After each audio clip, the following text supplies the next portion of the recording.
ஆண்டவராகிய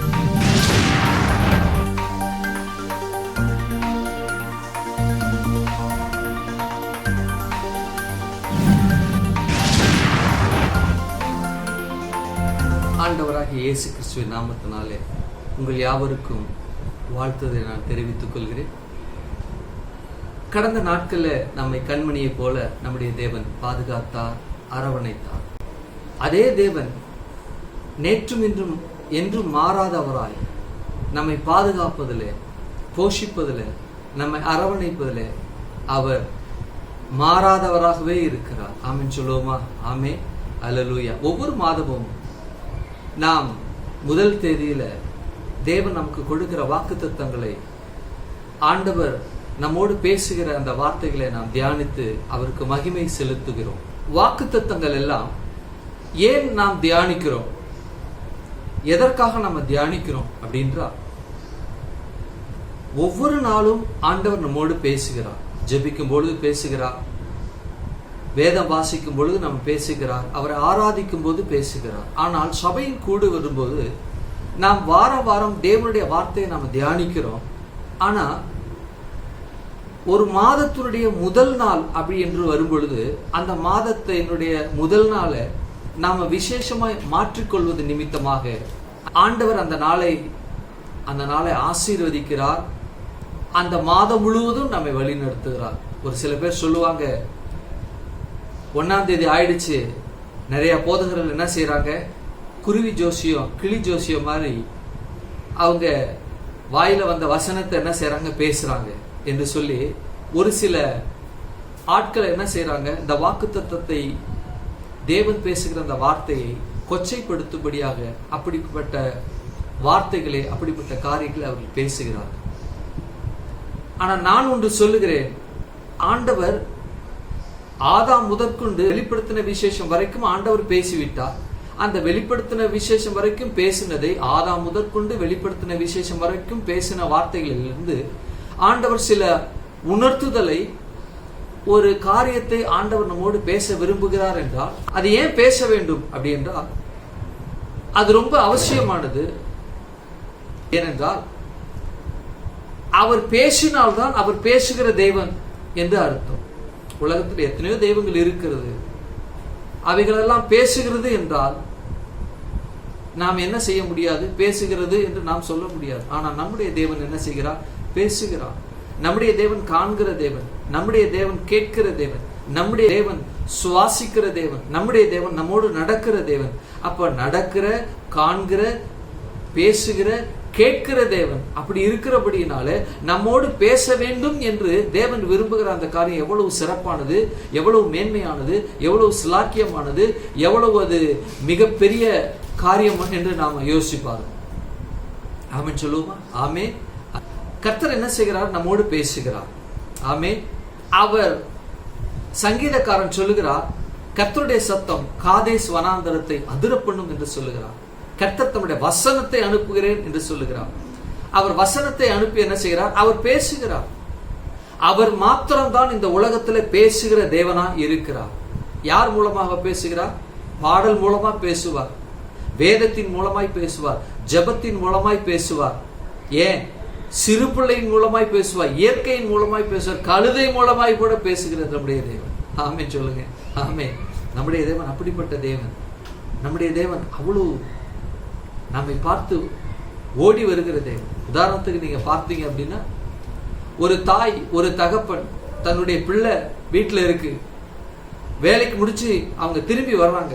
திரும்பி வரும்பொழுது வீட்டுல எவ்வளவு பெரிய காரியங்கள், எவ்வளவு பெரிய சுப காரியங்கள் எது நடந்தாலும் அந்த சுப காரியங்களுக்கு மத்தியில என் பிள்ளையை எங்கே என்று தேடுவாங்க. அந்த பிள்ளையோடு பேசணும், அம்மா அப்பா என்று கூப்பிடுகிற அந்த சத்தத்தை கேட்க தன்னுடைய ஈன்றெடுத்த தாயும் தகப்பனும் என்ன செய்ய, ஓடி வருவாங்க. என் பிள்ளை எங்க, என் பிள்ளையுடைய சத்தத்தை நான் கேட்கணும், அந்த பிள்ளையுடைய உறவாடுதல என் செவிகளை என் துணிக்கணும் என்று என்ன செய்கிறார், ஓடி வர்றாங்க. அப்ப நாம பேசும்போது அவர் கேட்கிறார் என்றால் அவர் பேசும்பொழுது நாம கேட்க வேண்டியது அவசியமா இருக்கிறது. அப்படித்தான் என்ன செய்கிறார், நம்முடைய ஆண்டவர் பேசுகிறார். அப்ப பேசுகிற நிமித்தமாக நான் ஒருவர் பேசுகிறவர் என்பதை என்ன செய்கிறது, உறுதி பண்ணப்படுகிறது. தேவன் நம்மோடு பேசுவது நிமித்தமாக நம்முடைய தேவன் நம்மோடு உறவாடுகிறவர் என்பது என்ன செய்ய புலப்படுகிறது. அவர் பேசுகிறது நிமித்தமாக அவர் உயிரோடு இருக்கிறார் என்பது என்ன செய்யப்படுகிறது, நினைக்கப்படுகிறது. அனுபவமாக நம்முடைய வாழ்க்கையில அது நடந்தேறப்படுகிறது. அனுபவமாக அது நாம் வாழ்க்கையில அமைகிறது. ஒவ்வொரு நேரமும் நம்ம பேசும் பொழுது அவரும் பேசுகிறார் என்றால் நமக்கும் அவருக்கு இடையே என்ன உண்டாகிறது, ஒரு உரையாடல் உண்டாகிறது. அந்த உரையாடல் தான் வாக்குத்தத்தம். அப்ப வாக்குத்தத்தம் என்றால் ஆண்டவர் இந்த வருஷத்துல அல்லது இந்த மாதத்துல இந்த நாளிகையில என்னோடு என்ன பேசி என்னோடு உடன்படிக்கை ஏற்படுத்தி அந்த உடன்படிக்கை நிமித்தமாக அவர் என்னுடைய வாழ்க்கையில செய்ய போகிற காரியங்களை என்ன என்று தெரிவதற்காக ஆண்டவர் நம்மோடு என்ன செய்கிறார், பேசுகிறார். அது உடன்படிக்கையாக பேசுகிறார். அந்த உடன்படிக்கையாக பேசுகிற அந்த காரியம் வாக்குத்தத்தம் என்று சொல்லப்படுகிறது. ஆபிரகாமோடு பேசினார்,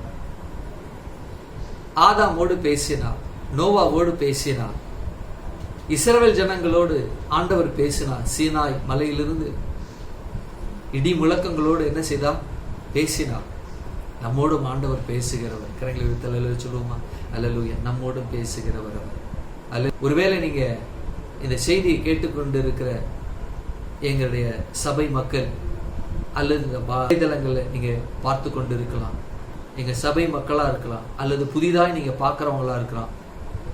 நம்முடைய தேவன், எங்களுடைய தேவன், பேசுகிற தேவன். அதை மாத்திரம் நீங்க தெரிஞ்சு கொள்ளுங்க.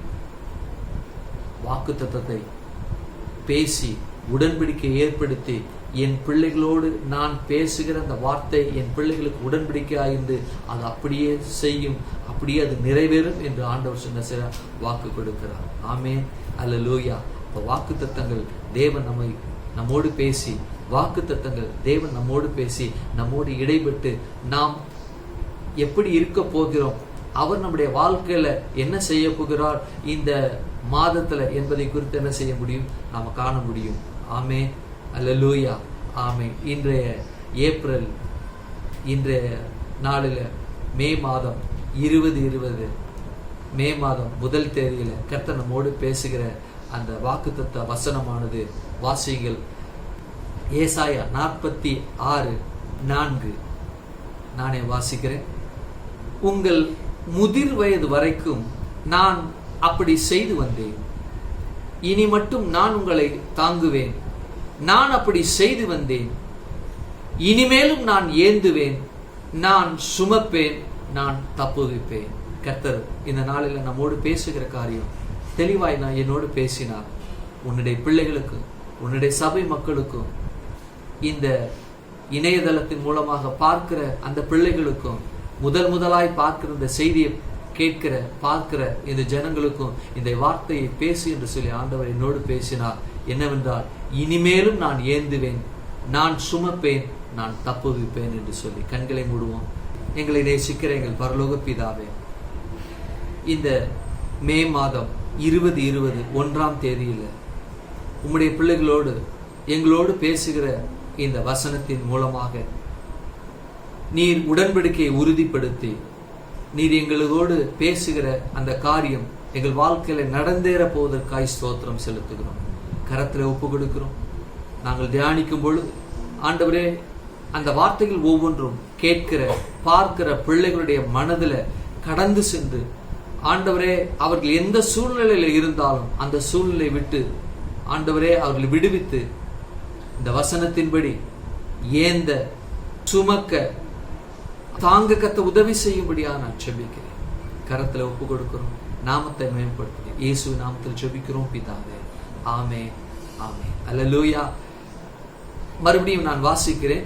உங்கள் முதிர் வயது வரைக்கும் நான் அப்படி செய்து வந்தேன், இனி மட்டும் நான் உங்களை தாங்குவேன்.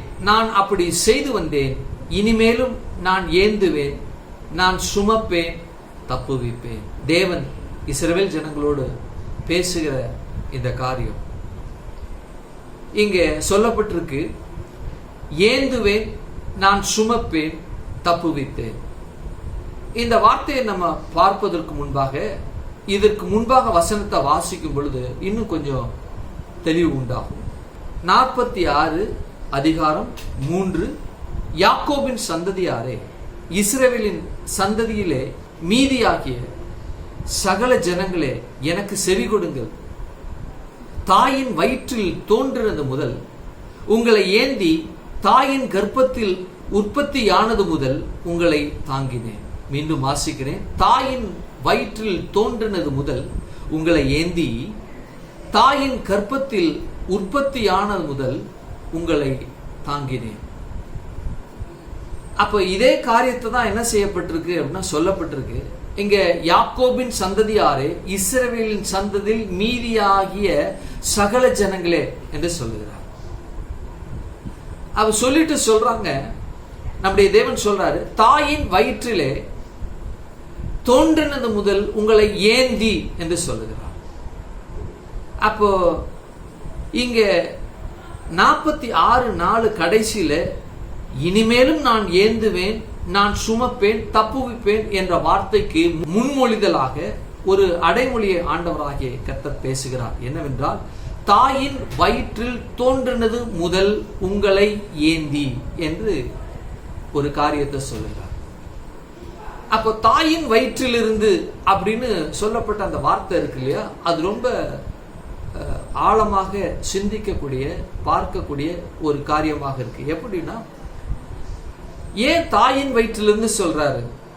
நீங்க சேற்றிலிருந்து சொல்லலாம், அடிமைத்தனத்திலிருந்து சொல்லலாம், அல்லது உங்க எதிராளிகளிலிருந்து சொல்லலாம். ஆனா அவர் அதெல்லாம் சொல்லாம ஒரு அடைமொழியாக இதை சொல்றார். தாயின் வயிற்றிலிருந்து தோன்றினது முதல் உங்களை ஏந்தி அப்படிங்கிறார். ஏன் தாயின் வயிற்றிலிருந்து தோன்றினது முதல் அப்படின்னு சொல்றா அப்படின்னா, இங்க இந்த விஷயத்தை நம்ம ஆழ்ந்து பார்த்தோம் அப்படின்னா, அந்த நாட்கள்ல தாயின் வயிற்றுல ஒரு பிள்ளை உற்பத்தி ஆகிறது அல்லது கர்ப்பம் தரிக்கிறது, ஒரு பெண் கர்ப்பம் தரிக்கிறார் என்றால், அவள் அந்த குழந்தையை பெற்றெடுக்கும் வரைக்கும் அல்லது அந்த குழந்தை இந்த உலகத்துல தாயும் சேயுமாக 2 பேரும் நலமாக பிரிகிற வரைக்கும் தாய்க்காவது அல்லது அந்த பிள்ளைக்காவது பிரச்சனை இருந்து கொண்டே இருக்கக்கூடிய ஒரு தருணம். அது அந்த நாட்கள். அந்த நாட்கள் அப்படிப்பட்ட நாட்களாக இருந்து மிகவும் பயங்கரமான நாட்கள். ஒரு பெண் கருவுற்றாள் என்றால், வேதத்துல எத்தனையோ இடத்துல பார்க்கிறோம், கர்ப்பம் என்ன செய்தது, கீழே விழுந்தது என்று சொல்லப்பட்டிருக்கு. அப்போ ஒரு தாயினுடைய கரு உற்ற பிறகு அந்த தாயானவள் தன்னுடைய பிள்ளையை சுமக்கக்கூடிய அந்த காரியமானது ரொம்ப ஒரு ஆபத்தான அல்லது ஒரு நிச்சயமற்ற சூழ்நிலை தான் என்ன செய்தாங்க, இருந்தாங்க.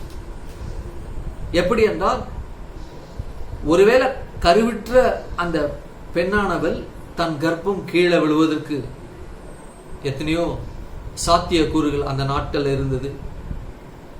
கருவுற்ற பெண் அந்த கரு கலைந்து போவதற்கு எத்தனையோ சாத்திய கூறுகள் இருந்தது. கருவுற்ற பெண் கீழே விழுவது நிமித்தமாக தாய்க்கும் சேய்க்கும் ஆபத்து உண்டான அந்த காரியங்கள்லாம் இருக்கு. கருவுற்ற நாள்ல அந்த நாட்கள்ல ராஜாக்கள் படையெடுத்தாங்க அப்படின்னா கர்ப்பிணி பெண்கள்லாம் என்ன செய்வாங்க, கொலை செய்து விடுவாங்க, வயிற்றை கிழித்து விடுவாங்க. எவ்வளவோ பயங்கரமான காரியங்கள்லாம் இருந்தது. அப்போ எது வரைக்கும் என்றால், தாயின் வயிற்றில் தோன்றினது முதல் அப்படின்னு சொல்றார். கரு உற்பத்தி ஆன அந்த நிமிஷத்திலிருந்து என்று ஆண்டவராகிய கர்த்தர் யாக்கோபின் சந்ததியை பார்த்து, இஸ்ரவேலில் மீதியாகிய இருக்கிற அந்த ஜனத்தை பார்த்து ஆண்டவர் பேசுகிறார். அப்ப தாயினுடைய கர்ப்பமானது கருவில வளருகிற ஒரு பிள்ளைக்கு ஒரு பாதுகாப்பு நிறைந்த ஒரு இடம், பாதுகாப்பு உள்ள இடம். அப்போ அந்த நாட்கள்ல எப்படிப்பட்ட சூழ்நிலை இருந்தாங்க அப்படின்னா, தாயினுடைய கர்ப்பங்கிறது பாதுகாக்கப்பட்ட சூழ்நிலை உண்மைதான். ஆனா என்ன கிடையாது, ஒரு நிச்சயமற்ற தன்மை அங்கு இருந்தது.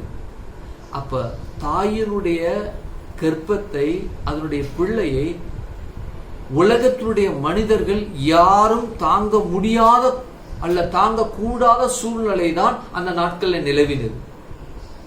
அப்ப கர்த்தர் என்ன செய்கிறார் அப்படின்னா, எப்படி ஒரு தாயினுடைய வயிற்றுல ஒரு பிள்ளையானது கர்ப்பம் தரிக்கப்பட்டு அந்த பிள்ளை பாதுகாக்க ஒரு மனிதனால கூடாததோ தேவன் பாதுகாக்கிறாரோ, அது போல நான் உன்னை பாதுகாத்தேன் என்று என்ன சொல்றார் சொல்லுகிறார்.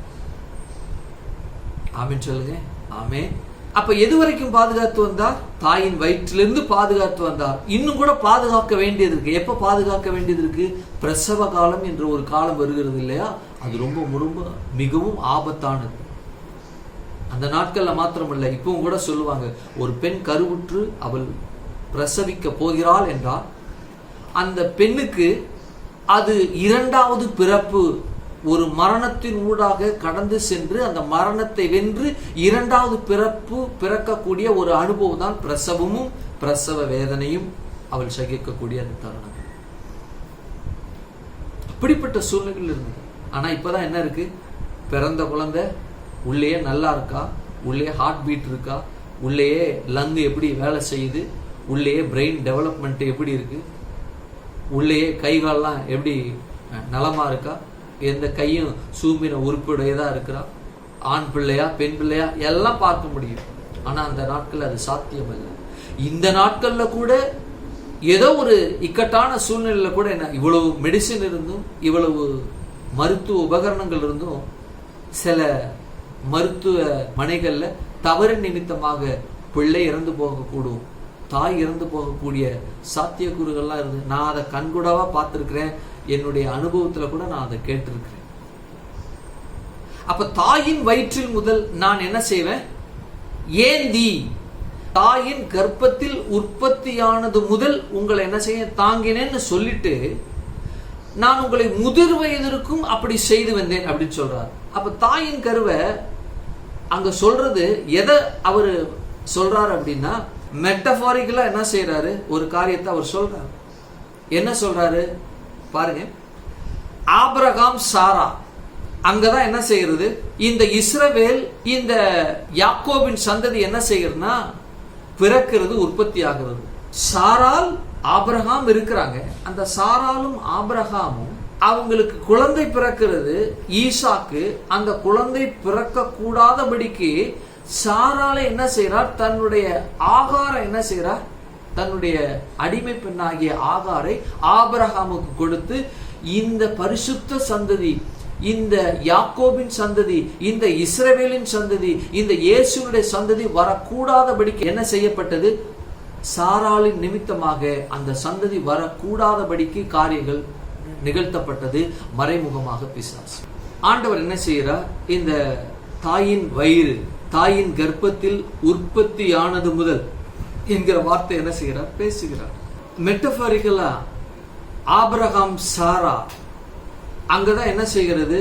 இந்த யாக்கோபுடைய சந்ததியும் இஸ்ரவேலுடைய சந்ததியாரும் என்ன செய்யப்படுகிறது? உற்பத்தி ஆகிற இடமே சாத்தியக்கூறுகள் இல்லை.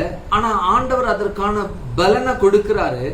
ஆனா அந்த பலனை அவன் கண்டுகொள்ள முடியாதபடிக்கு என்ன செய்யறான் அப்படின்னா, இந்த சாராளன மறைமுகமாக, பிசாசானவன் மறைமுகமாக இந்த சந்ததி வரக்கூடாது என்பதற்காக ஆகார என்ன செய்யறார்? ஆபிரகாமுக்கு கொடுக்கிறார். தேவன் வைத்திருக்கிற திட்டமானது நிறைவேறக்கூடாதபடிக்கு எவ்வளவு தந்திரமான காரியங்களை இந்த பிசாசானவன் செய்ய எத்தனைக்கிறான் பாரு. அது மட்டுமா, ஈசாக்கு ரெபேக்கா, அந்த ஈசாக்கு ரெபேக்கால பார்க்கும்போது அவங்க பெலிஸ்திய கிங் அபிமெலேக் என்ன செய்யறான்? அந்த ரெபேக்கால கொண்டு போறான். ரெபேக்கால கொண்டு போய் அவளை வைத்துக் கொள்றான். தேவன் என்ன செய்யறார்? இந்த அபிமெலேக்க எச்சரிக்கிறார். அவள் நிமித்தம் நீ செத்த அப்படிங்கிற. அங்கேயும் ஈசாக்கு ரெபேக்கால் மூலமாக சந்ததி வரக்கூடாது என்பதற்காக பிசாசானவன் அபிமெலேக்கு மூலமாக காரியங்களை எத்தனிக்கிறான். அப்போ தேவன் அங்க வைத்திருக்கக்கூடிய அந்த தாயின் வயிறை பாருங்க.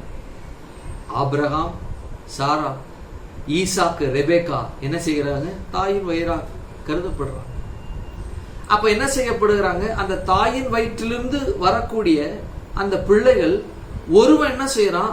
தேவனுடைய திட்டத்திலிருந்து, தேவனுடைய காரியத்திலிருந்து பிரிந்து என்ன செய்யறான்? போயிடுறான். யாக்கோபு என்ன செய்யறான்? அங்க வர்றான். அப்ப யாக்கோபு என்ன செய்யறான்னா, தன்னுடைய சேஷ்ட புத்திர பாகத்தை தாயின் நிமித்தமாக, தாயின் மூலமாக அதை பெற்றுக்கொண்டு லாபான் வீட்டுக்கு கடந்து வர்றான். லாபான் வீட்டுக்கு கடந்து வரும் பொழுது வெறும் கையோட ஒரு கோலோட கடந்து செல்றான். அங்க என்ன செய்யப்படுகிறது? கர்ப்பமானது இன்னும் பெருகுகிறது. ஒரு குழந்தை கர்ப்பம் தரித்த உடனே சின்னதா இருக்காது, நாளுக்கு நாள் என்ன செய்யும்? வளரும், பெருகும். குழந்தைக்கேற்ற அந்த முழு சரீரம் அடைந்த பிறகு 9.5 மாதங்கள் ஆன பிறகு குழந்தை வெளிப்படுவது போல இந்த யாக்கோபு லாபானுடைய வீட்டுல கொஞ்சம் கொஞ்சமா என்ன செய்யறான்? வளரும். ராகேல் நமக்கு நல்லா தெரியும். ராகேல் லேயாள், ராகேலுக்காக அவன் போறான். ஆனா லேயாள் என்ன செய்யறான்? அந்த லாபான் கொடுத்து விடுகிறான். அப்ப ராகேலுக்காகவும் இன்னும் 7 வருஷம் என்ன செய்யப்பட வேண்டியது இருக்குது? வேலை செய்ய வேண்டியதா இருக்கிறது. அப்ப ராகேலுக்காகவும் லேயாளுக்காகவும் 14 வருஷம் தன்னுடைய மாமனாகிய லாபானுடைய வீட்டுல இருக்கிறான். இங்க ஆண்டவர் சொல்றாரு ஏசாயா 46:3 யாக்கோபின் சந்ததி யாரு அப்படின்னு சொல்றாரு. யாக்கோபின் சந்ததி, இந்த சந்ததியில நான் ஏற்கனவே உங்கள்கிட்ட நான் சொன்னேன் இல்லையா, ஒரு தாயினுடைய பிள்ளை பேரு என்பது ரொம்ப கஷ்டமான ஒரு காரியம் அப்படின்னு. அது யாக்கோபுடைய வாழ்க்கையில இன்னும் சொல்ல போனா யாக்கோபு மிகவும் நேசித்த தன்னுடைய மனைவி, அவளுக்கு என்ன செய்தது? அது மரணமாக அது முடிந்தது ஒரு பிள்ளை பேரு பெறுவதற்கு நிமித்தமா. ராகேல் என்ன செய்தா? பென்யமின அவ பெற்க போறா. வேதத்துல வாசிக்கிறோம், ஆதியாகமம் 35:16-17-18 நீங்க வாசிச்சு பாருங்க. அவருடைய கர்ப்ப வேதனை மிகவும் கொடியதா இருந்தபடினால ஒரு ஆண் பிள்ளைய பெறுவதற்காக இருக்கிறா. ஆனா அந்த மருத்துவச்சி சொல்றா, நிச்சயமாக இது உனக்கு ஒரு ஆண் பிள்ளையாக இருக்கும் என்று சொல். அவள் சொன்னது போலவே ஆண் பிள்ளை பிறக்கிறது.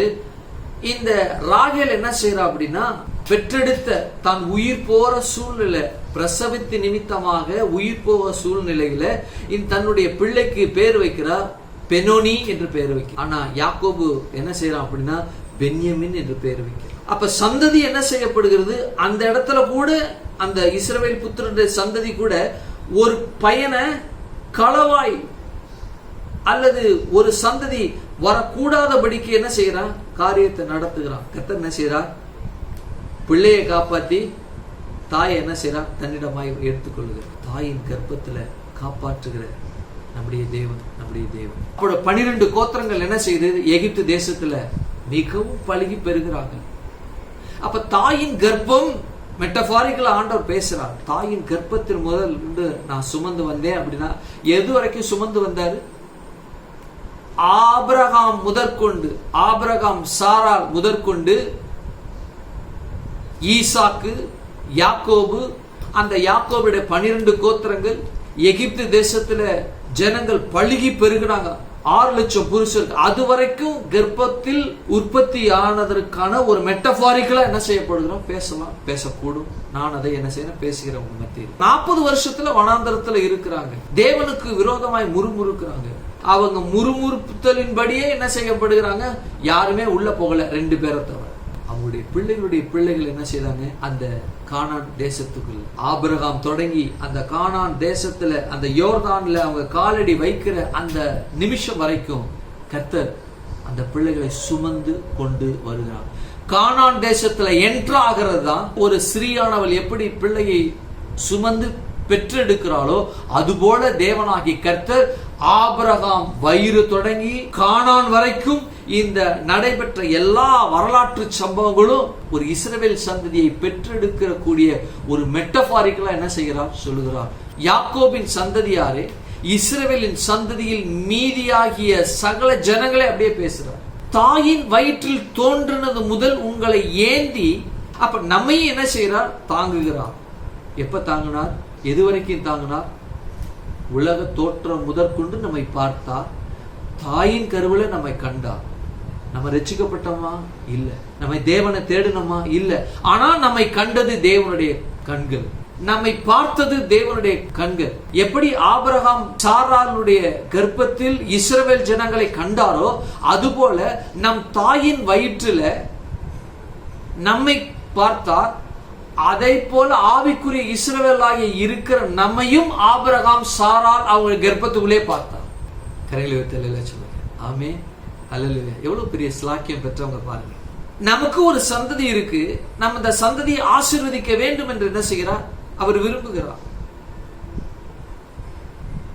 ஆபிரகாம் சந்ததி கானானுக்குள்ள நுழைவது வரைக்கும் ஒரு தாயின் கர்ப்பத்தில் சுமப்பது போல ஆண்டவராய் கர்த்தர் இஸ்ரவேல் ஜனங்களை சுமந்து வந்தார்.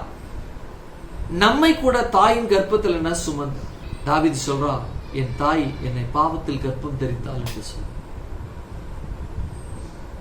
என்னை கேட்டுக்கொண்டிருக்கிற என்னையும் சேர்த்துதான் சொல்றேன், உங்களையும் சேர்த்துதான் சொல்றேன். நம்முடைய தாயானவள் பாவத்தில் நம்மை கர்ப்பம் தெரியும். அது ஆண் பெண் அந்த உறவை பற்றி பேசவில்லை. என் தாய் என்னை பாவத்தில் கர்ப்பம் தரித்தாள் என்றால் ஆதாமுடைய பாவம் எனக்குள்ள வந்து அந்த ஜென்ம சுபாவமானது என் தாயின் மூலமாக எனக்கு வந்து நான் அந்த தாயினுடைய கர்ப்பத்தில் உண்டான அந்த சனப்பொழுதுல அந்த ஜென்ம சுபாவமான அந்த ஆதாமுடைய வித்து எனக்குள்ள இருந்தபடினாலே நான் பாவத்துல உற்பத்தி ஆனேன். பிசாசு நம்ம என்ன செய்திருக்க முடியும்? தாயின் கர்ப்பத்தில் நம்மை சிதைத்திருக்க முடியும். 4 மாசம் ஆகி சிதைத்திருக்க முடியும், 8 மாசத்துல சிதைத்திருக்க முடியும், அல்லது குழந்தை பிறந்து வளருகிற நேரத்துல ஏதாவது ஆபத்து, ஏதாவது ஒரு பிரச்சனை, ஏதாவது ஒரு நோய் நம்மை சிதைத்திருக்க முடியும். ஆனால் கர்த்தர் என்ன செய்தார்? காத்தார். இஸ்ரவேல் ஜனங்களுக்கு ஆபிரகாம் சாரால் ஒரு தாயினுடைய கர்ப்பமாய் இருந்து கானான் தேசத்தை சுதந்திரிக்கிற ஒரு காரியம், ஒரு பெற்றெடுக்கிற ஒரு காரியமானால்,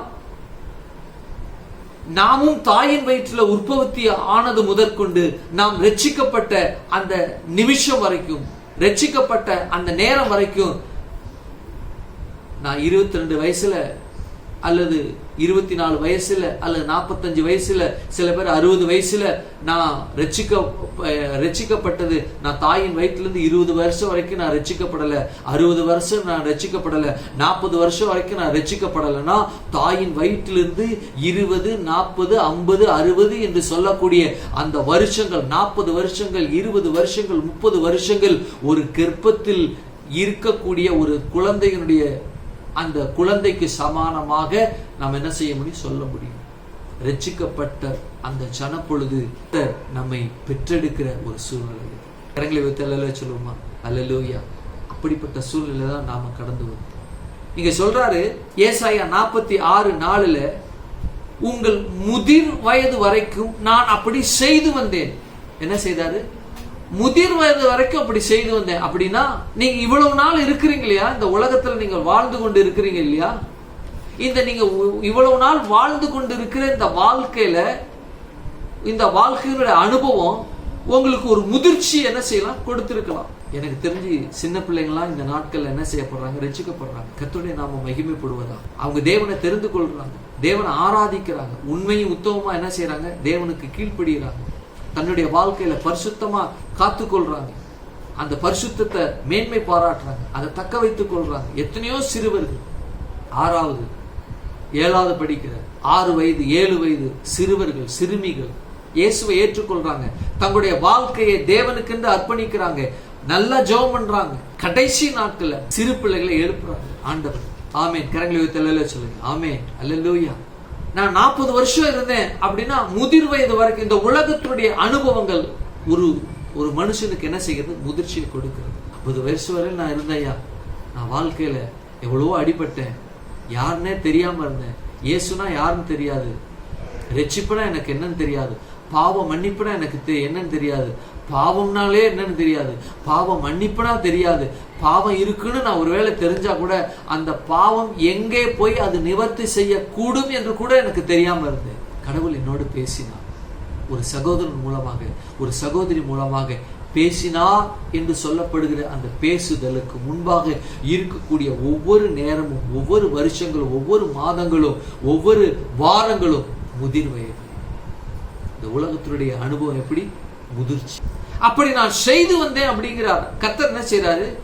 நீ இவ்வளவு நாள் உயிரோடு இருப்பதே அவர் நம் மேல வைத்திருக்கிற அன்பு, அவர் நம் மேல் வைத்திருக்கிற கிருபை, நம் மேல் வைத்திருக்கிற பாதுகாக்கிற ஒரு மிகப்பெரிய ஒரு சிலாக்கியம். அது நான் கர்த்தருக்கு நான் நன்றி செலுத்துறேன், கர்த்தருக்கு நான் மகிமையை நான் செலுத்துறேன். என்னுடைய வாழ்க்கையில 25 வருஷம் நான் இயேசுவை ஏற்றுக்கொள்ளல. அதுக்கு முன்பாக கிறிஸ்தவனா இருந்தேன், நான் இயேசுவை ஏற்றுக்கொள்ளல. 1992 அக்டோபர் 5 அன்றைக்கு தான் நான் இயேசுவை ஏற்றுக்கொள்றேன். 1992 அக்டோபர் 4 நான் மரித்திருந்தாலும் நான் நரகத்திற்கு போயிருக்கேன். அப்ப நான் என் தாயின் வயிற்றிலிருந்து 1992 அக்டோபர் 5 வரைக்கும் என்ன செய்தார்? சுமந்து வந்தார் அவர். என் பிள்ளை என்னை ஏற்றுக்கொள்ளும், என்னுடைய இரத்தத்தினால் அது கழுவப்படும், என்னுடைய அழைப்பை ஏற்றுக்கொண்டு எனக்கு ஊழியம் செய்யும் என்று அவர் நம்பினார். அவர் நான் அதை எதிர்பார்க்கவே இல்லை. நான் ஊழியத்துக்கு வருவேன், ஆண்டவருக்கு என்று ஊழியம் செய்வேன், நான் கொஞ்சம் கூட எதிர்பார்க்கவே இல்லை. கர்த்தருடைய நோக்கம். அப்ப என்ன செய்தார் என்றால், ஏந்தினார் அவர். என் தாயின் வயிற்றிலிருந்து நான் ரட்சிக்கப்படுகிற அந்த நாள் வரைக்கும், அந்த வருஷம் வரைக்கும், அந்த நிமிஷம் வரைக்கும் என்னை ஒவ்வொரு நாளும் ஏந்தி கொண்டு வந்தார். என்னை மாத்திரமல்ல, சபை மக்களாகிய உங்களையும் ஆண்டவர் ஏந்தி வந்தார். இந்த காணொலியை பார்த்து கொண்டு இருக்கிற, வலைதளங்களை பார்த்து கொண்டு இருக்கிற உங்களையும் ஆண்டவர் ஏந்தி வந்தார், சுமந்து வந்தார். ஒருவேளை நீங்க ரட்சிக்கப்படாம இருப்பீங்க அப்படின்னா, உங்களை சுமந்து கொண்டு இருக்கிறவர் ஒருவர் இருக்கிறார். அவர் ஆண்டவராகிய இயேசு கிறிஸ்து என்பதை நான் ஆணித்தரமாக சொல்கிறேன். என்னை ரட்சித்த ஆண்டவர், என்னை தம்முடைய இரத்தத்தினாலே கழுவின அதே ஆண்டவர் உங்களையும் கழுவார் என்பதை நான் ஆணித்தரமாக, நிச்சயமாக நான் நம்புகிறேன். ஆமென். அல்லேலூயா. ஆமென். கரங்களை வைத்து அல்லேலூயா சொல்லுவோம். அல்லேலூயா. ஆமென். இங்க சொல்லப்பட்டிருக்கு 46:4 கடைசியில, இனிமேலும் நான் ஏந்துவேன் அப்படின்னு சொல்றாங்க. அங்க 3 காரியம் சொல்லப்பட்டிருக்கு. ஏந்துவேன், சுமப்பேன், தப்புவிப்பேன் என்று 3 காரியங்கள் என்ன செய்யப்பட்டிருக்கு, சொல்லப்பட்டிருக்கு. ஆனா அதுக்கு முன்னாடி ஒரு அடைமொழி ஒண்ணு கொடுக்கிறார் பாத்தீங்களா? இனிமேலும் நான் ஏந்துவேன் அப்படிங்கிறாரு. ஹல்லேலூயா. இந்த வார்த்தை என்னை அதிகமாக உள்ள ஆழமாய் தொட்டது. இதை வாசிக்கும் பொழுது கர்த்தர் இந்த வார்த்தையை எனக்கு இதை கொடுத்து இதை பேச சொல்லும்படி, உன்னுடைய சபை மக்களுக்கும் உன்னை யூடியூப் மூலமாக காண்கிற இந்த ஜனங்களுக்கு நீ பேசு என்று சொல்லும் பொழுது, இந்த வார்த்தை என்னை அதிகமாக என் உள்ளத்துல உள்ள ஆழம் பாய்ந்தது. என்ன வார்த்தை என்றால், ஒரு அப்ஜெக்டிவாக ஒரு சொல்றாரு, இனிமேலும் நான் ஏந்துவேன். இன்னையிலிருந்து நான் ஏந்துறேன் அப்படி சொல்லல. எப்படி? நான் இன்றிலிருந்து நான் ஏந்துவேன் அப்படின்னா, இதுவரைக்கும் ஏந்துனது யாரு? யாருமே தெரியாது. அப்படி என்று அல்ல. இனிமேலும் நான் ஏந்துவேன் அப்படின்னா, இதுவரைக்கும் ஏந்தினது அவர்தான், இனிமேலும் ஏந்த போகிறவரும் அவர்தான் என்று சொல்லுகிறார். கரங்களை தட்டி ஆண்டவருக்கு நன்றி செலுத்தும். ஆமென். எவ்வளவு ஒரு மகிமையான காரியங்கள் பாருங்க. இனிமேலும் நான் ஏந்துவேன் என்றால், இதுவரைக்கும் ஏந்தினவரும் அவர்தான், இனிமேலும் நான் தான் உன்னை ஏந்துவேன் என்று சொல்லுகிறார். உன்னை வேற யாரும் ஏந்த முடியாது, ஏந்த கூடாது என்பதையும் அவர் சொல்லுகிறார். இனிமேலும் வேறு யாரும் ஏந்த முடியாது, யாரும் ஏந்த கூடாது, அப்படிப்பட்ட ஒரு நபர் இல்லை, அப்படிப்பட்ட ஒரு நிலைமை உங்களுக்கு இல்லை, யாரும் இல்லை என்பதை சொல்றார். தாயின் கருவிலிருந்து தாங்கி ஏந்தி நம்மை சுமந்த தேவன் அவர் சொல்றாரு, அப்பவும் நான் தாண்டா சுமந்தேன், அதை நீ அறியல. அப்பவும் நான் உன்னை தப்பு வச்சேன், நீ அறியல. வேடனுடைய கண்ணிக்கெல்லாம் நான் உன்னை தப்பு வச்சேன், அறியல. பிசாசுக்கு உன்னை தப்பு வச்சேன், அறியல. அப்போ நான் தோல் மேல உன்னை சுமந்து கொண்டு வந்தேன், அறியல. இனிமேலும் நான் உன்னை சுமப்பேன், இதை அறிந்து கொள் அப்படின்னு. அல்லேலூயா. எவ்வளவு நல்ல தேவனா இருக்கிறார் பாருங்க. ஆமென். என்னை சுமந்த தேவன் உங்களையும் சுமந்து கொண்டு இருக்கிறார். உங்களை சுமந்த தேவனை நீங்கள் அறியாமல் இருக்கலாம். ஆனால் இனிமேல் சுமக்க போகிற தேவனாகிய இயேசு கிறிஸ்துவை நீங்கள் அறிந்து கொள்வது மிகவும் உங்களுக்கு வாழ்க்கையில பிரயோஜனமாக இருக்கும். இனிமேலும் சுமக்கக்கூடிய தேவனிடத்துல உங்களை ஒப்பு கொடுங்க. அவர் உங்களை தரன்னு இழுத்துக்கிட்டு போக மாட்டாரு, அல்லது கையை பிடிச்சு கூட்டு போக மாட்டாரு. எப்படி அவர் உங்களை அழைச்சிட்டு போனா, உங்கள் தோள் மீது அவர் சுமந்து கொண்டு, உங்கள் தோள் மீது அவர் உங்களை மேல வைத்து கொண்டு உங்களை சுமக்குற தேவனாய் இருக்கிறார். ஆமென். அல்லேலூயா. இங்க சொல்லப்பட்டிருக்கு, இனிமேலும் அப்படின்னா ரகசிய வருகை தாமதமானால், ஆண்டவருடைய பிள்ளையா இருந்து தேவனுடைய சமூகத்திலிருந்து ஒரு ஊழியக்காரனாய் நான் சொல்லுகிறேன், காலங்கள் கொடியதாய் இருக்கிறது. எந்த நேரத்துல ரகசிய வருகை இருக்கும், எந்த நேரத்துல நாம் எடுத்துக்கொள்ள போகிறோம் என்பதை நாம் அறியோம். அந்த எடுத்துக்கொள்ளப்படுகிற அந்த நேரம் வரைக்கும் அவர் என்னை சுமப்பார், என்னை ஏந்துவார், என்னை தப்புவிப்பார். ஒருவேளை அந்த ரகசிய வருகை தாமதமாகி நம்முடைய பிள்ளைகளும் பெரியவர்களாகி, அவருடைய பிள்ளைகளும் பெரியவர்களாகி, அவருடைய பிள்ளைகளும் பெரியவர்களாகி, நீங்க எவ்வளவு நாள் நீங்க இந்த பூலோகத்துல வாழ வேண்டும் என்று தீர்மானித்து இருக்கிறீர்களோ அவ்வளவு நாள் நீங்க வாழ்கிற வரைக்கும் ஏந்துவா, சுமப்பா, தப்புவிப்பா. ஆமே சொல்லுங்க. ஆமே. அல்லேலூயா. அப்படிப்பட்ட தேவன் நம்முடைய தேவன். ஏந்துவேன் அப்படி சொல்றாரு அப்படின்னா இது சாதாரண தமிழ்ல சொல்லப்பட்டிருக்கு, நான் ஏந்துவேன் அப்படின்னு சொல்லப்பட்டிருக்கு. ஆனா எபிரேய பாஷையில நாஷாஹ் என்ற ஒரு வார்த்தை சொல்லப்பட்டிருக்கு. அந்த நாஷாஹ் என்று சொல்லப்படுகிற அந்த வார்த்தையானது ரொம்ப ஆழமான ஒரு வார்த்தை. அது எப்படி அப்படின்னா, ஒரு மனிதன் மேல சுமக்க முடியாத அளவிற்கு, உதாரணத்துக்கு சொல்லணும் அப்படின்னா, ஒரு மனுஷனுக்குள்ள ஒரு திடகாத்திரமான ஒரு மனுஷன் இருக்கான், அவனால ஒரு 100 கிலோ தூக்க முடியும் அப்படின்னு ஒரு காரியம் இருக்கு அப்படின்னா, அந்த 100 கிலோ இந்த மனுஷனால தூக்க முடியும். சரி, அந்த 100 கிலோ தூக்கக்கூடிய அந்த மகன் மேல, அந்த மனுஷன் மேல 1,00,000 கிலோ உள்ள ஒரு பொருளை அல்லது ஒரு இரும்ப அவன் மேல தூக்கி வச்சா அவன் என்ன செய்வான்? நசுங்கி என்ன பண்ணுவான்? சின்ன பின்னமா போயிடுவான், சட்னி ஆயிடும். அப்போ ஒரு 1,00,000 கிலோ உள்ள ஒரு பொருளை அவன் மேல வச்சா எப்படி அவன் நசுங்க கூடாதபடிக்கு ஆண்டவர் என்ன செய்யறான்? கரத்துல வந்து தாங்குறான். அதற்கு ஒப்பமையா என்ன செய்வான்? நாஷாஹ் என்ற நாஷாஹ் என்று சொல்லப்படுகிற அந்த எபிரேய வார்த்தையில எப்படி என்றால், ஒரு பொருளை அப்படியே மேல எடுத்து அப்படியே அவர் கரத்துல அப்படியே வச்சுக்கிட்டு, ஒரு பொருள் என்ன செய்யுது? கரத்துல. அது இன்னும் நிறைய அந்த ரூட் வேர்டெல்லாம் சொல்லுவாங்க.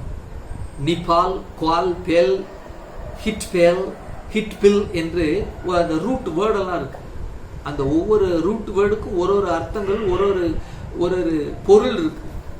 அதுக்குள்ளெல்லாம் நான் போக விரும்பல, அது ரொம்ப ஆழமா சொல்லப்பட்டிருக்கு. அப்போ எப்படி ஏந்துறார் அப்படின்னா, அந்த மனுஷன் அந்த பொருளை ஏந்த முடியாது, சுமக்க முடியாது, அந்த பொருளை அப்படி ஏந்த முடியாது. அந்த ஏந்த முடியாது இருக்கிற அந்த பொருளை என்ன செய்யறாருன்னா, அவர் தன்னுடைய கரத்தை அந்த ஏந்தக்கூடிய பொருள் மேல வச்சு, ஒரு பொருள் இருக்கு, இந்த பொருள் இருக்கு, இந்த பொருள் என்னால 1,00,000 கிலோ உள்ள ஒரு பொருள், இது என் கையில இருக்கு, என் கையில இருக்கிற அந்த பொருளை என்னால தூக்க முடியல அப்படின்னா, ஆண்டவராய் கர்த்தர் என்ன செய்கிறார்னா, அந்த பொருளை தன்னுடைய கரத்துல, ஆண்டவருடைய கரத்துல வச்சு, அதுக்கப்புறம் அவர் கரத்தை அவரு கீழே வச்சு நாம இப்படி தூக்குறோம்னா எப்படி இருக்கும்? எப்படியா அப்படி ஏந்தனம்னா எப்படி இருக்கும்? அதற்கு ஒப்புமையா சொல்லப்பட்டது. அப்ப ஆண்டவர் எப்படிப்பட்ட சூழ்நிலை ஆண்டவர் சொல்றாருன்னா, யாக்கோபின் சந்ததியை பார்த்து, இஸ்ரவேலின் மீதியா இருக்கிற அந்த ஜனத்தை பார்த்து, அந்த ஆவிக்குரிய இஸ்ரவேல் இல்லாதபடிக்கு சரீர பிரகாரம் இருக்கிற இஸ்ரவேலை பார்த்தே அவர் அப்படி சொல்லுவார் என்றால், ஆவிக்குரிய இஸ்ரவேலராகிய நம்மை பார்த்து அவர் சொல்றார் நாஷாஹ் என்ற வார்த்தையானது. அவன் எப்படி என்றால், ஆண்டவர் என்னை அப்படி ஒரு ஏந்துகிற ஒரு காரியம், அப்படி ஒரு ஏந்துகிற காரியத்தை ஆண்டவராய் கர்த்தர் செய்கிறார். அதுல எந்த விதமான மாற்று கருத்தே இல்லை. என்னால் எதையும் ஏந்த முடியாது, எதையும் என்ன மேல எடுக்க முடியாது என்று இருக்கக்கூடிய சூழ்நிலையிலிருந்து அவர் நம்மை ஒன்னால முடியும், ஒன்னால அதை செய்ய முடியும் என்று, அதை ஏந்த முடியும் என்று சொல்லி என்ன செய்யறார்? நம்ம ஏந்துதான். எப்படி இஸ்ரவேல் ஜனங்கள் ஆபிரகாம், சாராள் அந்த சந்ததியிலிருந்து கானான் தேசத்தை சுதந்திரிப்பதற்காக போகும் வரைக்கும் என்ன செய்தார்? ஏந்தி வந்தார். நாமும் கூட என்ன செய்தார்? நம்மையும் கூட என்ன செய்தார்? ஆண்டவராய் கர்த்தர் ஏந்தினார். ஒவ்வொரு சூழ்நிலையும் ஏந்தினார். தாயின் கருவுல என்னை ஏந்தினார், பிறந்த குழந்தை போது என்னை ஏந்தினார். என்னை மாத்திரமல்ல, பார்த்து கொண்டிருக்கிற உங்களையும் ஏந்தினார், நம்மை ஏந்தினார். தாயின் கருவுல நம்மை ஏந்தினார். சிறு பிள்ளையாய் குழந்தையாய் இருக்கும் பொழுது நம்மை ஏந்தினார். சிறுவனாய் சிறுமியாய் இருக்கும் பொழுது நம்மை ஏந்தினார். வாலிபனாய் இருக்கும் பொழுது நம்மை ஏந்தினார். போக்கிலும் வரத்திலும் நம்மை ஏந்தினார் ஒவ்வொரு நாள். ஆமென் சொல்லுங்க. ஆமென். ஹல்லேலூயா. எவ்வளவு நல்ல தேவன் பாருங்க. ஏந்துகிற நம்முடைய தேவன். பிசாசானவன் நம்மை விழத்தட்ட வேண்டும் என்று சொல்லி எவ்வளவோ சூழ்நிலைகள், எவ்வளவோ காரணிகள், எவ்வளவோ காரணங்களை கொண்டு வந்து சூழ்நிலைகளை ஏற்படுத்தி நம்ம ஏந்த முடிய நாம் விழுந்து போகும்படிக்கு இருந்த சூழ்நிலைலாம் நம்ம ஏந்தின தேவன், நம்ம ஏந்தின தேவன். அடுத்தது நான் சுமப்பேன் என்று சொல்லுகிறார். நான் சுமப்பேன் அப்படின்னு அந்த வார்த்தை சொல்றான். இப்ப உலகத்துல சொன்னா சொல்லுவாங்க, ஒரு தாய் தகப்பன் இருப்பாங்க, செல்லமா ஒரே பிள்ளை அல்லது ஒரே மகள், நல்லா படிக்க வைப்பாங்க, நல்லா படிப்பாங்க, நல்லா சம்பாதிப்பாங்க. என்ன செய்வாங்க? மேலை நாடுகளுக்கு வெளிநாடுகளுக்கு போவாங்க, நல்லா பொருள் ஈட்டுவாங்க. அந்த பொருள் ஈட்டுகிற அந்த பொருள் மேலதான் அவங்களுக்கு வாஞ்சையா இருக்கும். தன் தாயின் தகப்பனையும் என்ன செய்வதில்லை, வந்து பார்ப்பதற்கு அவர்களுக்கு நேரம் கிடைப்பது இல்லை. என்னுடைய நண்பனுடைய வீட்டிலேயே அப்படிப்பட்ட ஒரு சம்பவம் நடந்தது. நான் ஒரு தடவை என்னுடைய நண்பன் வெளிநாட்டுக்கு போய்விட்டான். அவருடைய தாயின் தகப்பனையும் பார்ப்பதற்காக ஒரு சில வருஷங்கள் கழித்து நான் போயிட்டேன். அந்த தாயின் தகப்பனும் ரொம்ப சோர்வா இருந்தாங்க. நான் போனேன்னு, வா தம்பி எப்படி இருக்க என்று கேட்டாங்க. அங்கிள் நான் நல்லா இருக்கிறேன், நீங்க எப்படி இருக்கிறீங்க என்று சொன்னேன். எனக்கு அப்பதான் புதிதாக திருமணம் ஆகியிருந்தது. என்னுடைய மனைவியை நான் அழைத்து போக முடியல. ஏன்னா அவங்க முதல் பிள்ளைய சுமந்து கொண்டிருந்த அந்த பேரு காலம். நான் மட்டும் போயிருந்தேன். ஏதோ பார்க்க வேண்டும் என்று எனக்கு ஒரு வாஞ்சை இருந்தபடினால நான் என்ன செய்தேன், போய் பார்க்க போயிருந்தேன். அந்த பையன் போனது நிமித்தமாக நிறையா வீடுகள், நிலங்கள், கார், ஊர்ல நிலங்கள் எல்லாம் வாங்கி போட்டாங்க. இப்ப எப்படி இருக்கீங்க அங்கிள் அப்படின்னு கேட்டேன். அமைதியா இருந்தார். அங்கிள் நான் உங்களை தான் கேட்கிறேன், எப்படி இருக்கீங்க என்று கேட்டேன். கண் கலங்கிருச்சு. அவர் ஒரே ஒரு வார்த்தை சொன்னாரு, என் பிள்ளைய நான் பார்க்கணும்னு நான் நினைக்கிறேன். நான் சிறு வயது முதல் நான் சுமந்த என் பிள்ளை பார்க்கணும்னு நினைக்கிறேன். என் பிள்ளை வரமாட்டேங்க, நான் அங்கேயே இருக்கிறேன் என்று சொல்லுது. நான் போனின் மூலமா பேசுறேன்.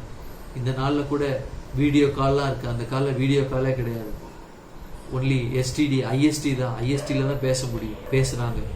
பேசிட்டு என்ன செய்யறாங்க, நேத்தோ முந்தா நேத்து தான் நான் பேசிட்டு வச்சேன்ப்பா, ரொம்ப மனசு கஷ்டமா இருக்குன்னு கண் கலங்குனேன். அவன் சொல்றான், நான் உங்க நினைவாவே இருக்கிறேன். என் நண்பனை அங்கிருந்து வர சொல்ல வேண்டியதானே அங்கிள், ஏன் அங்கிள் நீங்க இவ்வளவு கஷ்டப்படுறீங்க அப்படின்னு சொன்னதுக்கு, அப்பா நான் உங்க நினைவாவே இருக்கேன், ஏன் நான் சுமந்து கொண்டு இருக்கிறேன் அப்படின்னு சொல்றான். அதுக்கு நான் சொன்னேன், அவ்வளவு தூரத்துல இருந்து என்ன சுமந்து கொண்டு இருப்பதற்கு நீ கிட்டேயவா, சுமக்கவே வேண்டாம், நான் உங்களோட இருக்கிறேன் என்று நான் சொன்னேன். அவன் கேட்க மாட்டேங்கிறான் என்று சொல்லி என்னோடு பகிர்ந்து கொண்டான். ஆண்டவர் சொல்றாரு, நான் உங்களை என்ன செய்வேன், சுமப்பேன். ஒரு உலகத்தினுடைய மனிதன் தன்னுடைய தாயின் தகப்பனை உதறிட்டு, அல்லது உலகத்தினுடைய மனிதன் என் இருதயத்துல நான் உன்னை சுமக்கிறேன், அல்ல மனைவியை பார்த்து உன் இருதயத்துல நான் உன்னை சுமக்கிறேன். வீட்டினுடைய பொருளாதாரத்தினுடைய குறைவி நிமித்தமாக எவ்வளவோ கல்ஃப் கண்ட்ரிலாம் போய் பிள்ளை பிறந்திருக்கும், மனைவி கர்ப்பமாக இருப்போம் விட்டுட்டு போயிடுவாங்க, வேலை வந்திருக்கும். என் பிள்ளைய நான் பார்ப்பதற்காக நான் துடிக்கிறேன். ஆனா பொருளாதாரம் அதற்கு இடம் கொடுக்காதபடினால என் பிள்ளையையும் என் மனைவியும் போட்டோவில் நான் பார்க்கிறேன். அந்த நாளில் குறித்து இப்படிப்பட்ட ஒரு நண்பன், தன் மனைவியோடு இல்லாத, முதல் சொன்ன அந்த நண்பன் மனைவியோடு போய் குடும்பமாக அந்த வெளிநாட்டில் இருந்தான். ஆனா இன்னொரு நண்பன் இருந்தான், அவன் தன்னுடைய மனைவியை என்ன நினைச்சு கர்ப்பமான பிறகு திருமணமாகி தன் மனைவியை விட்டுட்டு போய் கிட்டத்தட்ட 14-15 வருடம் வெளிநாட்டில் இருந்தான். 5 வருஷத்துக்கு 8 வருஷத்துக்கு ஒரு தடவை வந்தான். எவ்வளவு ஒரு பரிதாபமான ஒரு சூழ்நிலை. அவங்கெல்லாம் சொன்ன ஒரே காரியம், என் குடும்பத்தை நான் இருதயத்துல சுமக்கிறேன். பக்கத்துல இருந்து தன்னுடைய பிள்ளைகளை கவனித்து, மனைவியை கவனித்து, மனைவிக்கு செய்ய வேண்டிய பணிவிடைகளை, பிள்ளைகளுக்கு செய்ய வேண்டிய பணிவிடைகளை, பிள்ளைகள் அவர்கள் பெரியவர்களாகி தன்னுடைய தாய் தகப்பனுக்கு செய்ய வேண்டிய கடமைகளை பக்கத்துல இருந்து செய்வதை காட்டிலும் தூரத்திலிருந்து இருதயத்துல சுமப்பேன் என்று சொல்லுகிறது. இருதயத்துல ஒரு மாய்மாலமான ஒரு காரியம். இப்படிப்பட்ட சூழ்நிலையில தேவன் நம்மை வைக்கிறது. இப்படிப்பட்ட தேவன் நம்முடைய தேவன் அல்ல. அவர் நான் சுமப்பேன் அப்படின்னு என்று சொன்னால் இருதயத்துல சுமப்பதல்ல. அவர் எப்படி சுமக்கிறார் என்றால், தோள் மீது ஒவ்வொரு நாளும் சுமக்கிறார். ஒவ்வொரு சனப்பொழுதிலும், ஒவ்வொரு நிமிஷத்திலும், வினாடிகளிலும், ஒவ்வொரு நிமிஷங்களிலும், ஒவ்வொரு மணி நேரங்களிலும், ஒவ்வொரு நாளும், வாரமும், மாதமும், வருஷமும் அவர் தோளின் மேலும் சுமந்து கொண்டு வருகிறார். ஏதோ உலகத்தான் சொல்றது போல என் இருதயத்துல சுமக்கிறேன், நீங்க என்னை ஏற்றுக்கொண்டீங்க, ரத்தத்தினால கழுவப்பட்டீங்க, என் இருதயத்திலே சுமந்து கொண்டு இருக்கிறேன், நீங்க அங்கே இருங்க, நான் அங்க இருக்கிறேன், நீங்க எப்படியோ வந்து பரலோகம் வந்து சேருங்க அந்த பிசினஸ் இயேசுவுக்கு கிடையாது, பிதாவாகிய தேவனுக்கு கிடையாது, பரிசுத்த ஆவியானவருக்கு கிடையாது, நம்முடைய திருத்துவ தேவனுக்கு கிடையாது. இப்படி சுமக்கிறார், தோளில் சுமக்கிறார். உங்களை என்னையும் தோளில் சுமக்கிற அனுபவம் ஒவ்வொரு நாளும் தேவனுக்கு அது காணப்படுது. அதற்கு அருமையான ஒரு அந்த எபிரேய பாஷையில் அந்த சுமப்பேன்னு சொல்லப்பட்டது தாஹ்பால். அது எதற்கு என்றால், நான் சொன்னேன் இல்லையா, முந்தி நான் சொன்னேன் இல்லையா, நான் இருதயத்துல சுமக்கிறேன் அல்லது என் நினைவுல சுமக்கிறேன், அந்த மாதிரியே சுமக்கிற ஒரு சுமை அல்ல. இருதயத்துல நினைவுல சுமக்கிற மாதிரி ஒரு சுமை அல்ல அவை. எப்படி என்றால், ஒரு மனிதனை நடக்க முடியாத இருக்கிற ஒரு மயக்கத்துல கீழே விழுந்திருக்கிறான், அல்லது ஒரு குழந்தை நடக்க முடியாத அளவுக்கு தர ரொம்ப சுடுது, கால் ரொம்ப வலிக்குது, அப்பா என்ன கால் நடக்க முடியல, இனி ஒரு அடி கூட என்னால எடுத்து வைக்க முடியல அப்படின்னு உடனே தனக்கு இருக்கிற சுமையை, அதாவது சுமைனா பேக்கேஜஸ், அதை சுமந்தது அந்த பேக்கேஜை கீழே வச்சுட்டு தன் மகனை அல்லது தன் மகளை என்ன செய்வானா தோள் மேல சுமந்து கொண்டு ஒரு அந்த பேக்கேஜை கையில் எடுத்துட்டு நடப்பதற்கு ஒப்பமையா சொல்லப்பட்டிருக்கு சஹ்பால் என்ற அந்த வார்த்தை. நம்முடைய தேவன் எப்படி சுமக்கிறார்னா, ஒரு பொருளை சுமப்பதற்கு ஈடாக. அதான் சொல்ல வர, நம்ம ரயில்வே ஸ்டேஷன் போறோம், நிறைய ரயில்வே ஸ்டேஷன்னா நமக்கு எவ்வளவு வேணாலும் லக்கேஜ் எடுத்துட்டு போகலாம் இல்லையா. ஃப்ளைட்னா 20 கிலோ 30 கிலோ 40 கிலோ, அந்த கிளாஸுக்கு ஏற்ற மாதிரி 20 30 40 கிலோ எடுத்துட்டு போக முடியும் ஃப்ளைட்டு. பஸ்ஸுனா 2 பெட்டி 3 பெட்டி எடுத்துட்டு போகலாம், அதுக்கு மேலே வந்து லக்கேஜ் போட்டுருவாங்க. ஆனால் ட்ரெயினை என்ன செய்வாங்க அப்படின்னா, ஒரு 3-4 பெட்டி எக்ஸ்ட்ரா, ஒரு 5-6 பை, ஒரு 3-4 பிக் ஷாப்பர் என்ன செய்வான் எடுத்துக்கிட்டு கார்ல இறங்கும். கார்ல இறங்கினோன்னா என்னால் அதை தூக்க முடியாது, தூக்கக்கூடிய நபர், இதை எல்லாத்தையும் தூக்கக்கூடிய நபர் யாராவது இருக்கா அப்படின்னு தேடணும்னா வேற யாரும் வரமாட்டாங்க. யாரு வரும்னா கூலி வருவாங்க. இதை நான் வந்து உங்க கம்பார்ட்மெண்ட் எங்க, எந்த ரயிலுக்கு போறீங்க, எத்தனை பிளாட்ஃபார்ம் வரும், எல்லாம் உங்களுக்கு தெரியும். நான் இந்த மாதிரி நான் ராமேஸ்வரம் போகிறேன், டெல்லி போகிறேன், பெங்களூர் போகிறேன், அல்லது ராமேஸ்வரம் போகிறேன், அல்லது ஹைதராபாத் போகிறேன், ஏதோ ஒரு இடத்துக்கு நான் போகிறோம் அப்படின்னா இந்த பிளாட்ஃபார்மில் இத்தனாவது நம்பரில் இந்த இடத்துல வரும், உங்கள் கோச் நம்பர் என்னன்னு கேட்பாங்க. கரெக்டாக கோச் நம்பர் வர்ற இடத்துல கொண்டு போய் எல்லாம் இறக்கி வைப்பாங்க. தம்பி இப்படிலாம் ஐயா நீங்கள் இறக்கி வச்சது மாத்திரம் இல்லை, அங்கேருந்து என்னால் உள்ளெல்லாம் எடுத்து வைக்க முடியாது, உள்ளே கொண்டாந்து வைக்கணும். ஐயா நான் உள்ளே கொண்டு வந்து வைக்கிறதுக்கு சேர்த்து தான் உங்கள்கிட்ட கேட்குறேன், நான் கொண்டாந்து வச்சிடுறேன். அந்த வண்டி வருவதுக்கு எப்படி ஒரு 1.5 மணி நேரம் 1 மணி நேரம் 3/4 மணி நேரம் இருக்கும், அதனால நான் கொண்டு வந்து வச்சிடுறேன். வண்டி வந்தோன்னு எப்போ வரும்னு எனக்கு தெரியும், நீங்கள் அங்கேயே வண்டிக்கு முன்னாடியே வெயிட் பண்ணுங்க, நான் உள்ளே கொண்டு வந்து வந்த பிறகு எனக்கு காசு கொடுக்கலாம் அப்படின்னு சொல்லிட்டு என்ன செய்ய வச்சுட்டு போவாங்க. ஒரு பொருளை சுமந்து கொண்டு வருவதற்கு இந்த சஹ்பால் என்ற அந்த வார்த்தையில தேவன் நம்ம எப்படி சுமக்கிறார் என்றால், சுமப்பதற்கறியாத ஒரு பொருளை நம்ம சுமக்க முடியாம நம்ம நிற்கும் பொழுது நம்மை சுமந்து கொண்டு நாம எங்க போக வேண்டுமோ அங்க போய் அதை வைக்கக்கூடிய அளவிற்கு அந்த நபர் இருப்பாரானால் அந்த நபர் யாருன்னா நம்முடைய ஆண்டவராக இயேசு கிறிஸ்து. கரங்களை விருத்தால சொல்லுவோம். ஒருவேளை நீங்க பாரத்தோட இருக்கலாம், பிரச்சனையோட இருக்கலாம், கண்ணீரோட இருக்கலாம். நான் இதை எப்படி இறக்கி வைக்க முடியும்? வைக்கக்கூடிய இடம் ஒன்று இருக்கிறது. உங்களை மாத்திரம் சுமக்கல, உங்களோடு கூட உங்களுடைய கவலைகளையும் பிரச்சனைகளையும் பாரத்தையும் ஏந்தி தாங்கி சுமக்கிற தேவன் ஒருவர் இருக்கிறார். அவருடைய பெயர் ஆண்டவராகிய இயேசு கிறிஸ்து.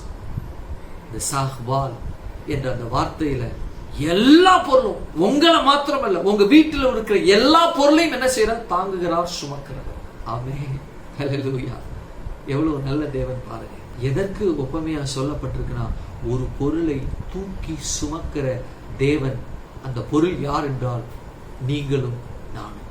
கூலி நாம் கொண்டு போற பைகளை அல்லது பெட்டிகளை மாத்திரம் தான் சுமப்பா, நம்ம சுமக்க மாட்டான். ஆனா நம்முடைய தேவன் எதை சுமக்கிறார் என்றால், நம்மை மாத்திரமல்ல நம்முடைய உடைமைகளையும் சேர்த்து சுமக்கிற தேவன் நம்முடைய தேவன். ஆமென், ஹல்லேலூயா. கரங்களை தலையில சொல்லுங்க, ஹல்லேலூயா. நம்மை மாத்திரமல்ல நம்முடைய பிள்ளைகளையும் நம்முடைய உறவினர்களையும் நம்முடைய உடைமைகளையும் அல்லது நம்முடைய சந்ததியையும் சுமக்கிற தேவன் நம்முடைய தேவன். கடைசி மட்டும் மரண பரியந்தம் நம்மை நடத்துகிற தேவன். ரகசிய வருகை தாமதம். ரகசிய வருகை தாமதம், மரண பரியந்தம் நம்மை தூக்கி சுமக்கிற தேவன். அல்லேலூயா. அடுத்ததாக நான் தப்புவிப்பேன் என்று சொல்லுகிறான். இந்த தப்புவிப்பேன் என்கிற எபிரேய வார்த்தையில சொல்லப்பட்டிருக்கு. அந்த மலாட் என்கிற அந்த வார்த்தையிலிருந்து மௌலட் என்ற அந்த வார்த்தை வருகிறது. எப்படின்னா மௌலட் என்ற அந்த வார்த்தையில தப்புவிப்பேன் என்கிற அந்த மௌலட் என்கிற அந்த எபிரேய வார்த்தையில எஸ்கேப் அதாவது தப்புவித்தல், டெலிவர் விடுவித்தல், சேவ் ரட்சிப்பு என்கிற அந்த 3 பதம், அதற்கு ஒரே வார்த்தையில் அந்த 3 பதம் சொல்லப்பட்டது. இஸ்ரவேல் ஜனங்களை தப்புவித்தார், விடுவித்தார். எவ்வளவு சூழ்நிலைகள், எவ்வளவு பிரச்சனைகள் யோசிச்சு பாருங்க. இது நாள் வரைக்கும் அவர் தாங்கி வந்தார். அவர் சொல்றார் இனிமேலும் தாங்குவேன். அப்படின்னா இனிமேலும் நம்ம என்ன செய்வார்? தப்புவிப்பார். ஒவ்வொரு சூழ்நிலையிலும், ஒவ்வொரு இக்கட்டான சூழ்நிலை இதுவரைக்கும் விடுவித்த ஆண்டவர், இதுவரைக்கும் தப்புவித்த ஆண்டவர் இனிமேலும் தப்புவிப்பார் என்றது என்ன சொல்ல பேசுகிறார். இனிமேலும் இதுவரைக்கும் தப்புவித்த ஆண்டவர் இனிமேலும் தப்புவிப்பார் என்கிற வார்த்தை தான் என்ன செய்யப்பட்டிருக்கு? இந்த மௌலட் என்கிற அந்த வார்த்தை சொல்லப்பட்டிருக்கு. மாலட் என்கிற வார்த்தை தப்புவித்தல் தான். ஆனா இனிமேலும் வந்ததுனால மௌலட் என்கிற வார்த்தைனா இனிமேலும் அவர்தான் தப்புவிக்க முடியும், அவராலே தான் நீங்கள் தப்புவிக்கப்பட முடியும் என்பதை அவர் பேசுகிறார். சொல்லுங்க அல்லேலூயா. எவ்வளவு பிரச்சனை. நீங்க ஒருவேளை வியாதியில இருக்கிறீங்களா, சோர்வுல இருக்கிறீங்களா, பிரச்சனையில இருக்கிறீங்களா, பொருளாதார குறைச்சல்ல இருக்கிறீங்களா, ஆண்டவர் உங்களை பார்த்து பேசுறாரு, நான் தப்புவிப்பேன். இதற்கு முன்பு ஆண்டவர் உங்களை தப்புவித்தார் அல்லவா? இனிமேலும் தப்புவிக்கிறவர் அவர்தான், இனிமேலும் தப்புவிக்க கூடியவரும் அவர்தான். ஆமென். அன்று சொல்றாரு, என்ன யாருக்கு நீங்க ஒப்பிடுவீங்க? இப்படிப்பட்ட தேவனாகிய என்ன நீங்க யாருக்கு ஒப்பிடுவீங்க? அதை வாசிச்சு பார்த்தீங்கன்னா என் சாயலை யாருக்கு ஒப்பிடுவீங்க? உலகத்துல வணங்குகிற தெய்வங்களுக்கு என்ன ஒப்பிடுவீங்களா? இப்படிப்பட்ட சுமந்த தப்புவிக்கிற ஏந்துகிற தேவனை இந்த உலகத்துல ஒரு மனுஷனுக்கு ஒப்பிடுவீங்களா? இப்படிப்பட்ட தேவனாகிய என்ன ஒரு பொருளுக்கு ஒப்பிடுவீங்களா? இப்படிப்பட்ட தேவனாகிய என்ன எதற்கும் நீங்க ஒப்பிட முடியாது. ஆண்டவர் சொல்றாரு 46:10 ஆதி முதற்கொண்டு இன்னும் செய்யப்படாதவைகளை பூர்வ காலம் முதற்கொண்டு அறிவிக்கிறேன். உங்க வாழ்க்கையில் இன்னும் செய்ய வேண்டியது நிறைய இருக்கு, இன்னும் ஏந்த வேண்டிய காரியங்கள் நிறைய இருக்கு, தப்புவிக்க காரியங்கள் நிறைய இருக்கு, சுமக்க வேண்டிய காரியங்கள் நிறைய இருக்கு. எதற்கும் நீங்க பயப்பட வேண்டாம், எதற்கும் அஞ்ச வேண்டாம். ஏனென்றால் தன்னுடைய இரத்தத்தினால கழுவப்பட்டு, தன்னுடைய இரத்தத்தினால கழுவி தன்னுடைய பிள்ளையாக உங்களை வைத்திருக்கிறார். அந்த பிள்ளை வேற யாரும் இல்லை, நீங்கள், என்னை கேட்டுக்கொண்டிருக்கிற நீங்கள் அந்த பிள்ளைகள். நானும் என்னுடைய சபை மக்கள் தேவனுடைய பிள்ளைகளாக இருக்கிறார். ஒருவேளை நீங்க தேவனுடைய பிள்ளை என்கிற ஸ்தானத்துல நான் இல்லை என்று ஒருவேளை நீங்க நினைக்க கூடும். ஆண்டவருக்கு உங்களை ஒப்புக்கொடு. இந்த 46 கடைசியில சொல்லப்பட்டிருக்கு, சீயோனிலே இரட்சிப்பையும் இஸ்ரவேலுக்கு என் மகிமையும் கட்டளையிடுவேன் என்று சொல்லப்பட்டிருக்கு. யார் அந்த இஸ்ரவேல்? அவருடைய இரத்தத்தினால கழுவப்பட்ட ஜனங்கள், ஆவிக்குரிய இஸ்ரவேலராய் இருக்கிறாங்க. மகிமையை கட்டளையிடுகிறது, மகிமையை கட்டளையிடுகிறது. எப்படிப்பட்ட மகிமையை கட்டளையிடுவார்? நீங்கள் உயர்ந்து வர ஒரு மகிமை உங்களுக்கு கட்டளையிடுவார். தன்னுடைய மகிமையை உங்களுக்கு கொடுப்பார். உலகம் பெற்றுக்கொள்ள முடியாத ஒரு மகிமை பெரும்படி ஆண்டவர்களுக்கு அனுகிரகம் செய்யும். இந்த 2020 மே மாதம் 1 தேதியில ஆண்டவர் நமக்கு கொடுத்த வாக்குத்தத்தம் ஏசாயா 46:4 இனிமேலும் நான் ஏந்துவேன், நான் சுமப்பேன், நான் தப்புவிப்பேன். இது இன்றைக்கு மாத்திரமல்ல, இந்த வாரம் முழுவதும் அல்ல, இந்த மாதம் முழுவதும் இந்த வார்த்தைகள் நம்மை தப்புவிக்கும், சுமக்கும், ஏந்தும். கரங்களை வைத்து அல்லேலூயா சொல்லும். இந்த மாதம் முழுவதும் ஆண்டவர் நம்மை ஏந்துவார், இந்த மாதம் முழுவதும் நம்மை சுமப்பார், இந்த மாதம் முழுவதும் நம்மை தப்புவிப்பார். இனிமேலும் என்ற வார்த்தை மறந்து விடாதீங்க. ரகசிய வருகை தாமதமானால் அதுவரைக்கும் அந்த இனிமேல் பலன் செய்யும். நமக்கு ஒருவேளை ரகசிய வருகை நாளைக்கு இருக்கும் அல்லது அடுத்த வாரம் இருக்குமானால் அந்த ரகசிய வருகை அந்த சம்பவிக்கிற அந்த நொடி பொழுது வரைக்கும் ஏந்துவார், சுமப்பார், நம்மை தப்புவிப்பார். கண்களை மூடுவோம். எங்களை நேசிக்கிற எங்கள் பரலோக பிதாவே, குமாரனாகிய நாமத்தினால் நம்முடைய சமூகத்தில் வருகிறோம். ஏசாயா 46:4 இனிமேலும் நான் ஏந்துவேன், நான் சுமப்பேன், நான் தப்புவிப்பேன் என்று சொல்லி இந்த வார்த்தை எங்களோடு கூட பேசினீங்க. நீங்க சுமக்கிறவராமே, நீங்கள் தப்புவிக்கிறவராமே, நீங்கள் ஏந்துகிறவராமே. அந்த சுமத்தலையும் அந்த தப்புவித்தலையும் அந்த ஏந்துதலையும் என்னை கேட்டுக்கொண்டிருக்கிற உம்மை அறியாத ஜனங்களுக்கும் அப்படிப்பட்ட அனுபவம் உண்டாவதாக, அந்த அனுபவத்தை அவர்கள் பெற்றுக்கொள்வார்களாக. என் இயேசு என்னை சுமக்கிறவர், என் இயேசு என்னை தப்புவிக்கிறவர், என் இயேசு என்னை ஏந்துகிறவர் என்று சொல்லி அவர்களும் உம்முடைய நாமத்தை கொண்டாட கர்த்தர் உதவி செய்கிறார். கரத்தில் எங்களை ஒப்புக் கொடுக்கும் கேட்ட பிள்ளைகளை இனிமேலும் நீர் அப்படி செய்வதற்காக எமக்கு நன்றி. இந்த இணையத்துல பார்த்து கொண்டு இருக்கிற பிள்ளைகளையும் நீ சுமந்து கொண்டு வருகிறவர், இனிமேலும் நீர் சுமக்க போவதற்காக எமக்கு நன்றி செய்யுங்க. கரத்தில் எங்களை ஒப்புக் கொடுக்கிறோம். ஆசீர்வதிங்க, பலப்படுத்துங்க, காத்துக்கொள்ளுங்க. எல்லா பிள்ளைகளையும் நன்மையினால முடிசூட்டி சுமந்து ஏந்தி தப்புவிக்கிற உடைய கிருபைக்காய் நன்றி செய்ய கரத்தில் ஒப்புக் கொடுக்கிறோம். நாமத்தை மகிமைப்படுத்தி ஆசீர்வதி. இயேசுவின் நாமத்தில் ஜெபிக்கிறோம் ஜீவனுள்ள நல்ல பிதாவே. ஆமென், ஆமென். கர்த்தர் உங்களை ஆசீர்வதிப்பாராக. கர்த்தர் உங்களை ஏந்த போகிறார், கர்த்தர் உங்களை சுமக்க போகிறார், கர்த்தர் உங்களை தப்புவிக்க போகிறார், கர்த்தர் உங்களோடு இருக்க போகிறார். ஆமென், ஆமென்.